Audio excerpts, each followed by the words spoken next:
Selamat pagi, mahasiswa-mahasiswi program Pascasarjana Universitas Jayabaya.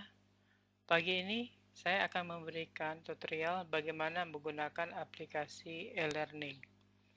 Untuk menggunakan aplikasi e-learning, Anda harus menggunakan browser Firefox atau Chrome, atau bisa juga menggunakan HP yang sudah terinstall aplikasi Chrome atau Firefox. Nah, untuk kemudian Anda silakan masuk ke website elearning.jayabaya.id seperti yang tampak di layar ini. Di halaman depan website, Anda bisa melihat pengumuman situs, kemudian bisa melihat course kategori yang sudah kita buat dalam bentuk prodi. Nah, apabila kita expand, maka daftar kelas perkuliahan ini akan tampil. Kemudian, untuk menggunakan aplikasi ini, Anda diharuskan untuk login. Sebelumnya, apabila Anda ingin menggunakan bahasa Indonesia, Anda tinggal pilih saja bahasa Indonesia atau bahasa Inggris. Kemudian kita klik masuk. Di nama pengguna, masukkan nomor induk mahasiswa, passwordnya juga sama. Kemudian kita klik masuk. Nah, untuk password nanti bisa dirubah di bagian profil. Nah, di dalam dashboard yang ada di layar, kita bisa melihat timeline berisi aktivitas yang sudah dilakukan, kemudian kelas perkuliahan yang kita ikuti pada semester yang aktif. Untuk saat ini, yang aktif adalah tahun akademik 2019 genap reguler, ditandai dengan 2019-2. Nah, ini adalah daftar kelas yang sudah diisi pada KRS Anda. Apabila ada kelas perkuliahan yang tidak muncul, mohon Anda menghubungi Dikjar. Kemudian untuk uji coba kita akan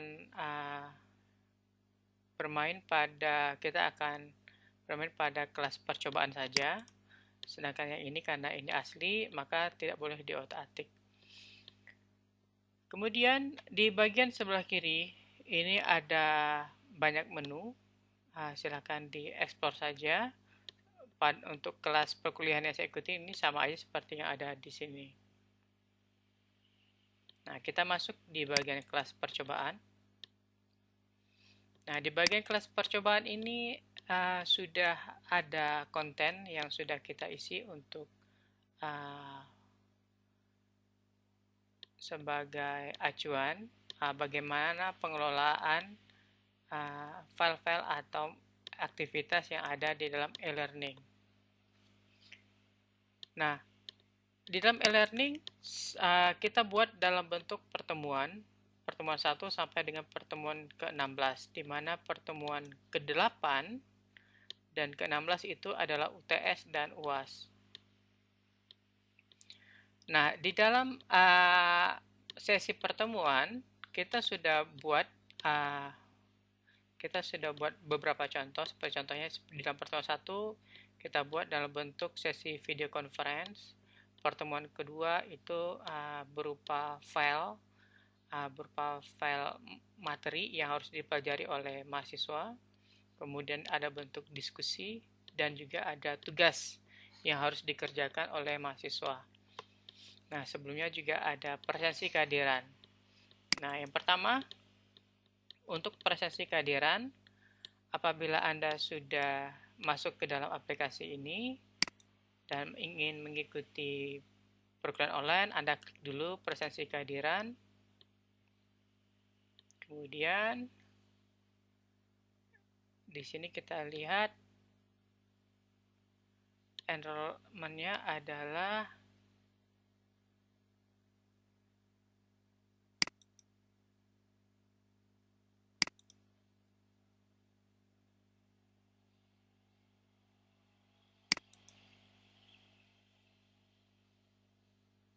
nah, di sini kita lihat bahwa ini masih belum bisa kita isi presensi sendiri dikarenakan dosennya belum online. Jadi dosennya harus online dulu, baru Anda bisa mengisi presensi kehadiran.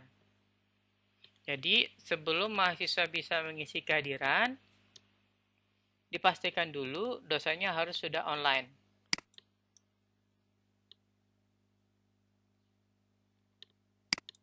Kita kembali ke kelas percobaan. Nah, yang kedua adalah sesi video conference. Nah, untuk sesi video conference ini adalah sesi saat pembelajaran langsung secara real time dengan dosen pengajar dalam bentuk video conference. Nah, cuma di sini moderatornya belum join. Jadi kalau dosennya belum aktif, maka mahasiswanya juga tidak bisa aktif. Nah, setelah nanti dosennya sudah login ke dalam video conference, maka Anda cukup klik join session. Kemudian yang kedua adalah pada pertemuan kedua kita diberikan materi yang tinggal Anda download. Anda tinggal klik saja.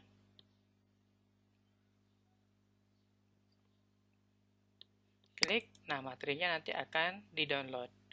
Nah, ini tinggal Anda pelajari saja. Kemudian ada juga forum diskusi. Ya. Nah, Anda tinggal buat tambah topik diskusi.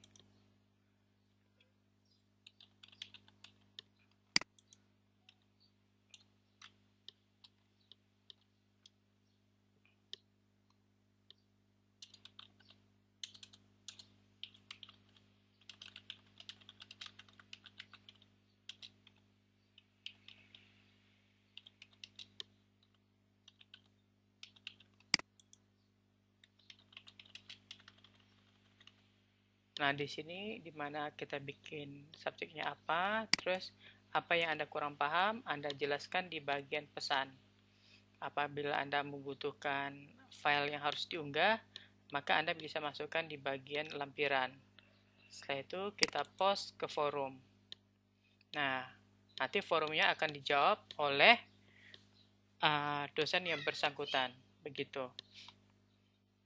Nah, kita kembali lagi.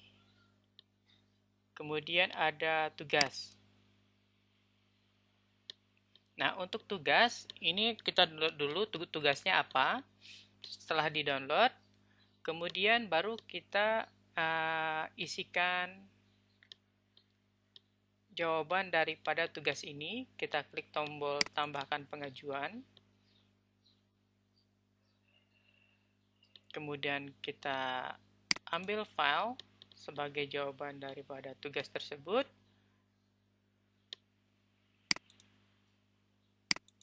Kita browse ya, misalkan saja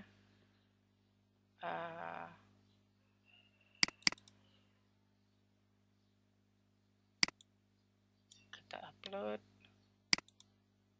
seperti itu. Jadi kalau misalkan dosennya meminta jawabannya dalam bentuk PDF, maka Anda harus mengunggah dalam bentuk PDF. Nah, untuk saat ini saya bebaskan saja tipe filenya. Nah, apabila Anda membutuhkan komentar, masukkan komentar di bagian sini. Nah, itu caranya bagaimana mengunggah tugas.